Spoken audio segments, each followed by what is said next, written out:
ਜਿਹੜੇ ਠੱਡੇ ਸਾਹ ਹੁੰਦੇ ਹਨ, ਜਿਹੜੇ ਠੱਡੇ ਸਾਹ ਹੁੰਦੇ ਹਨ, ਦੁੱਖ ਨਿਕਲਣ ਦਾ ਰਾਹ ਹੁੰਦੇ ਹਨ।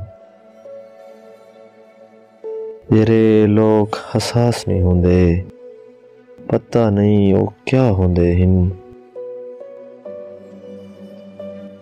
ਜਿਹੜੇ ਲੋਕ ਹਸਾਸ ਨਹੀਂ ਹੁੰਦੇ, ਪਤਾ ਨਹੀਂ ਉਹ ਕਿਆ ਹੁੰਦੇ ਹਨ। ਦਿਲਾਂ ਦੇ ਵਿੱਚ ਰਿਸਣ ਵਾਲੇ ਦੁਨੀਆ ਤੇ ਵੀ ਸ਼ਾਹ ਹੁੰਦੇ ਹਨ। ਅੰਦਰੋਂ ਡਾਢੇ ਮਿੱਠੇ ਹੁੰਦੇ ਨੇ, ਅੰਦਰੋਂ ਡਾਢੇ ਮਿੱਠੇ ਹੁੰਦੇ ਨੇ, ਮੂੰਹ ਤੇ ਜਿਹੜੇ ਭਾ ਹੁੰਦੇ ਹਨ। ਜਿਹੜੇ ਆਪਣੀ ਚੁੱਪੀ ਚ ਰਹਿੰਦੇ ਨੇ, ਇਹ ਜਿਹੇ ਲੋਕ ਭਲਾ ਹੁੰਦੇ ਹਨ।